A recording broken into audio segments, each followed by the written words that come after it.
Welcome to Education and Safety. My name is Mike. Today we're in Red Rock, Las Vegas canyons. Altitude, 2,800 feet. Approximately. Where are we headed? We have three options. We can go west to the top of the V. We can go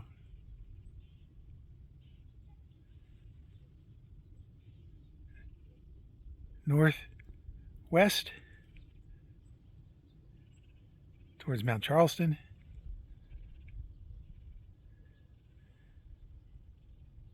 or we can go up Shark Fin Trail.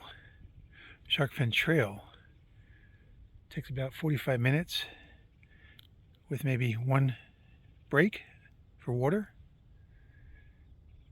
Then at that point you make your determination where you want to go. But before I get started, you got to always remember to bring rubber gloves and a walking stick, hiking stick, and I didn't find my hiking stick. So I got to search for one right now. So let's kick this off. Let's get it going. Hope you enjoy it. Maybe we'll see some wildlife today.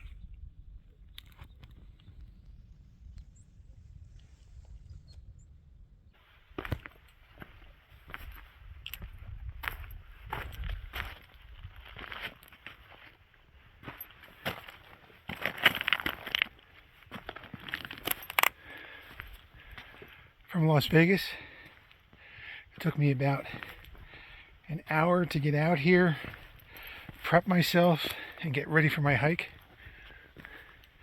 I estimate another hour to get to my destination. And then on the way back, if everything goes great, perhaps a short time span. Take your time always. I'm looking for a hiking stick now. Let's see what we got. We might have something here. I think I see something right in there. Right there, that one. Let's see if we can get in there and get it. So I found this. This isn't real thick. If I break these little nubs off, and then right here at the fork in the road, I'll probably go that way. I'm not sure if I'm gonna probably saw this off when I get up ahead. I'm not gonna do it right here. And then I'll just do it later. And I'll take off all these little nubs. There. I'll take this one off, and then I'll take this one off right here. This off, and I'll leave this one on right here. Check this out. This is amazing. This is in the washout. And this sand is piles deep, 10, 15 feet deep. Look at this.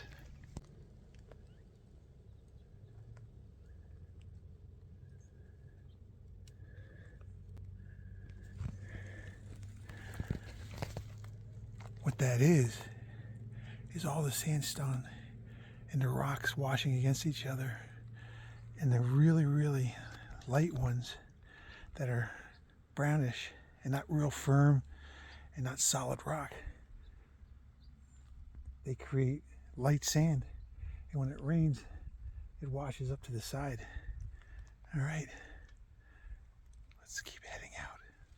The walking stick I have is okay, but I think I found another one. Check it out.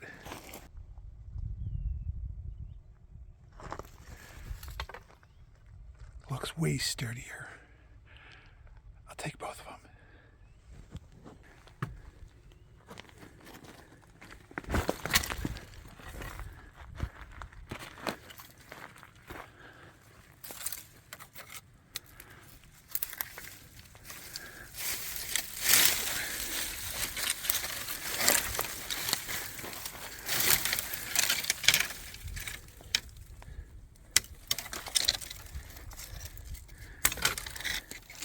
This will work out great. So I'll cut this off right here. Take this one off right about there. And then I'll have all this. It should work out good. Seems okay. Seems like it'll be sturdy. And I'll cut it off right about there. Right there. And it'll be a little bit better maybe. A little bit more sturdier. All right.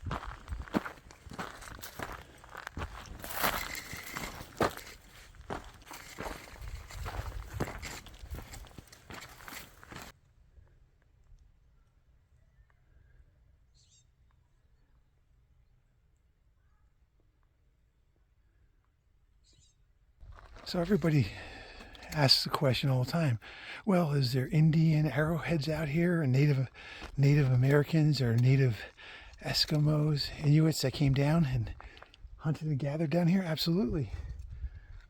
You have washouts like this, you could spend your whole day and you might not find anything.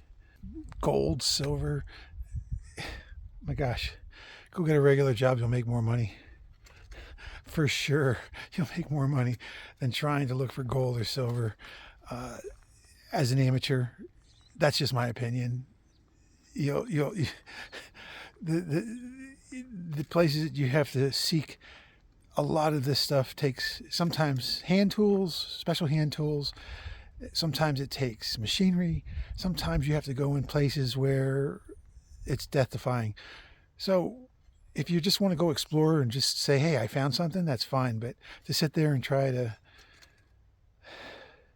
make a full living, to have a house, a family, kids, a car, whatever you want, whatever your dreams, other than that, I would watch the TV show of them doing it and spending hundreds of thousands of dollars looking for gold and silver and everything. And I think you'll get a great learning lesson on other YouTube channels. But I'm going to walk up this area here behind me, this washout, and I'll see if I see any special shaped rocks. Here we go. And then I'm going to make my walking sticks and use my saw to cut this down. And I'll determine which one I'm going to use.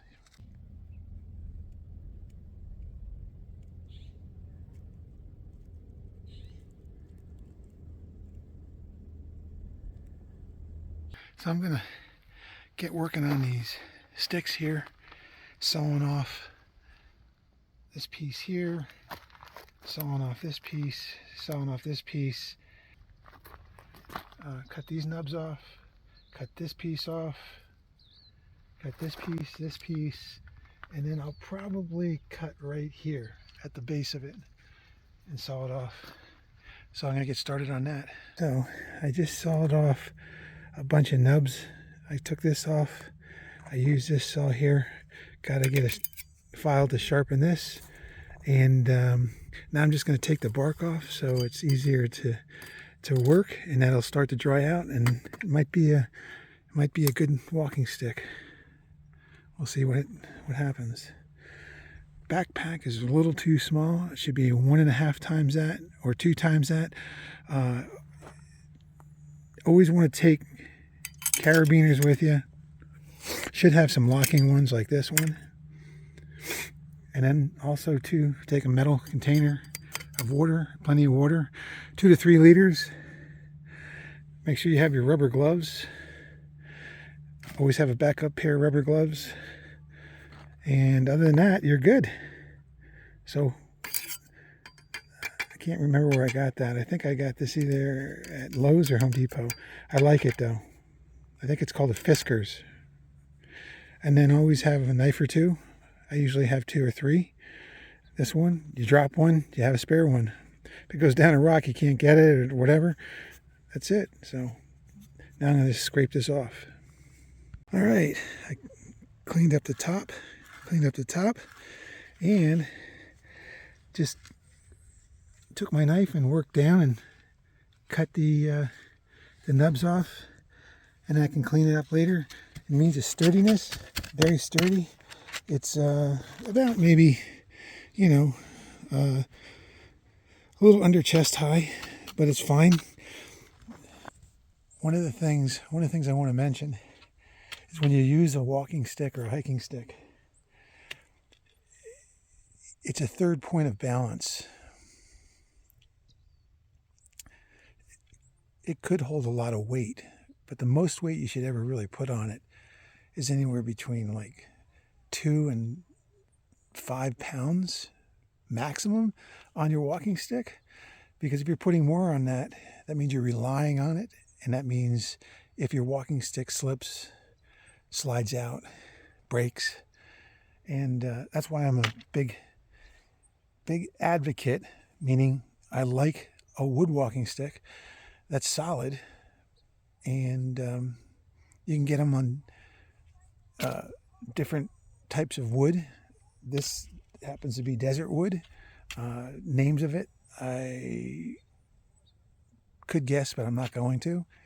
And you know, I let it dry out, then I'll carve it, shave it down a little bit, and then I'll coat it, put a leather grip on it, and it'll be set. So that's it. I'm gonna do the other one right now, and then we're gonna get rolling. Beautiful day out here today, Sunday. It's like the 19th of October. No, I'm sorry, 19th of November, and 2023. So we're going to keep going. Here we go. Okay, so this is a 10 inch, I'm sorry, Sierra Flaggable Fiskars lifetime warranty guaranteed. Has a lock button on it right there, and then the blade locks into position so it can't open. Has a little hook on it, put a carabiner on it, and if I want to, I can keep it on the outside of my backpack for easy access or whatever. And that's it. I've had it for a while. I need to sharpen this, though. This is serious. So what we'll do is we'll do a video of someone professionally sharpening it. Let's see who we can find in town that can do something like that on saw blades. And we'll just do a quick video. And if not, we'll do it ourselves with a file, the old-fashioned way. Got this one completed now, and it looks good. And it's a shorter one. I got this one almost completed. I got to knock off all the nubs, and it's shorter, and it has a little curve in it. I could probably cut it off right here, right about there, and then it'll be sturdier for a really little walking stick. But this one will be fine, and it's sturdy, but it has potential to break right there, right at that curve. Too much pressure. So probably would be wise to cut that off when I make it into a smaller walking stick. All right, so I got the 2 walking sticks finished, and gonna have a little drink, and then we're gonna decide where we're gonna go. So I'll get started and I'll let you know. So this is a washout. This water here can get anywhere between 6 feet to 20 feet high, depending on the rains coming from the mountain. And see that little black piece of mountain in the background? That's shadow. When you see mountains that have shadows like that, that means there's cloud structure somewhere that is covering it. But look at this right here. We got some water, which is really neat. And let's take a look at it. I'm sure animals are coming here all the time to get a drink of water. I'm looking for tracks. I don't see nothing yet. Let's go over this way.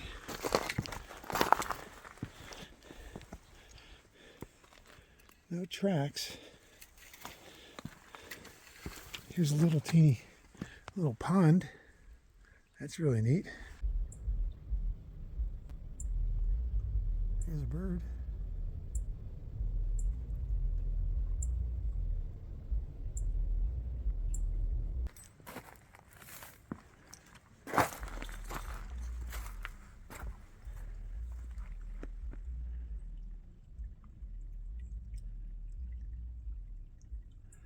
This is really interesting here.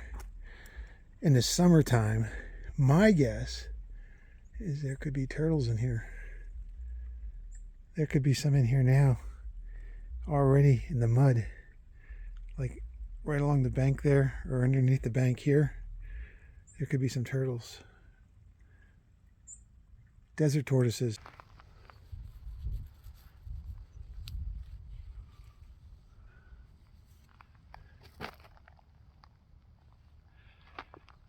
We come to an important part in the climb. Behind me, there's a rock right here. And this rock fell down from that mountain, and it spun down, and it spun down, and it spun down, and it stopped here. Option A. Option B, it fell to the base of that red rock mountain, and the tribes people used logs to bring it down to this point here. To use it as a tribal area, to point to the mountain that's black behind me in shadow. Behind that is Mount Charleston. So this rock is a tribal pointer, possibly, to go in that direction. And this kind of stuff is all over, but you got to look for it. Sometimes it's small pointers, and sometimes it's large. This rock also could have been used for a ceremony, let's say. It's very interesting. Very, very interesting. So which way are we going to go? Are we going to go that way?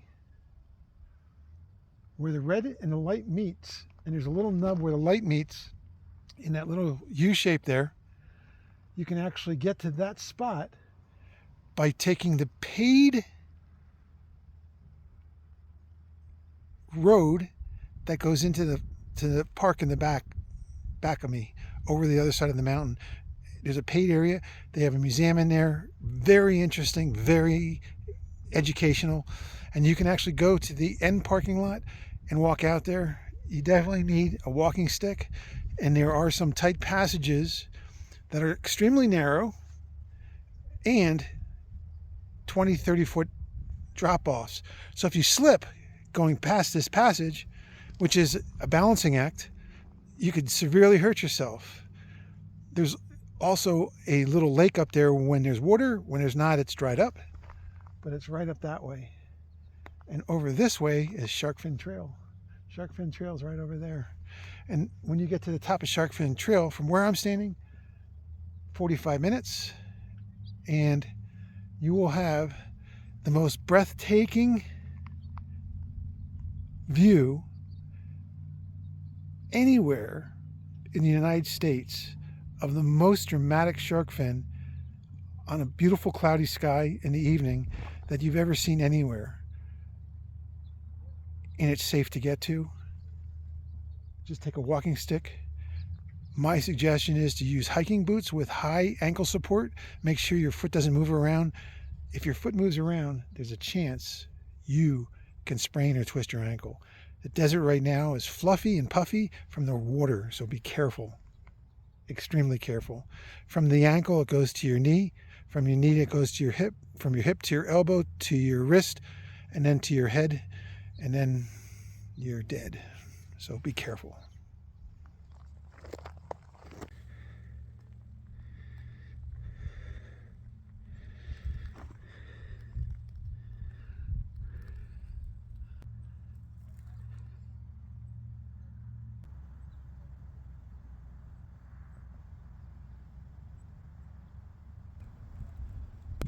I'm going to leave this rock right here.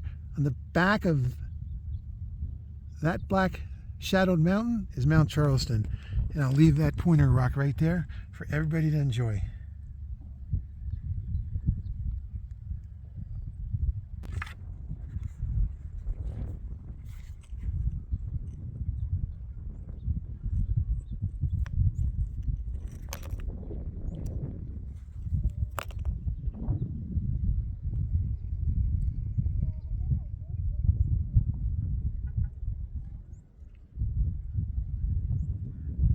So we're headed towards black and white, red and tan, sandstone valley mountain. It's also called, I call it Green Valley because there's tons of trees and wildlife down there. So we're gonna check that out and see what we can find. And we're also gonna check on a cactus up there. He's a friend of mine, see how he's doing. All right, let's give you some information, some education, and some safety. Haven't hiked in a long time. Ankles are definitely weak. The types of insoles you wear in your shoes are so important when you hike. It gives you so much more stability. Investigate it. The firmer the insoles or orthotics, the more balance you'll have and more stability. The other aspect is to take a hiking stick. My recommendation, if you haven't hiked in a long time, take 2 hiking sticks. Watch my other video on collapsible hiking sticks. These wood hiking sticks don't collapse, they're solid. It either breaks or it doesn't work. It's not going to fold on me. So think about what I said. Other than that, let's go up here and see what we can see. I want to share this one more thing on safety. These cactuses, if you walk down here in the evening with no light, you are going to rip up your legs, your pants, you're going to bleed, you're going to get infected and everything else. Let alone you could fall and it could be even worse. These are all over the place and they are 2 to 3 inches long. Check them out.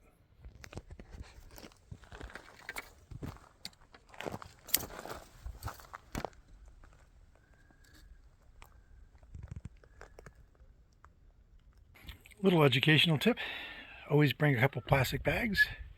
And one of the things you can do is you can bring like 2 small little washcloths, but I brought a pair of old socks and I had to go to the bathroom. So after I went, I just pulled the socks up my arm and started with the toe section and then worked up that much each time until I was clean. Took one more sock, wetted it at the tip, done, put it in a plastic bag. It's going to be with my t-shirt that I clean and everything's great. And that's it. And then if you have any other tips that you might want to suggest, I appreciate it.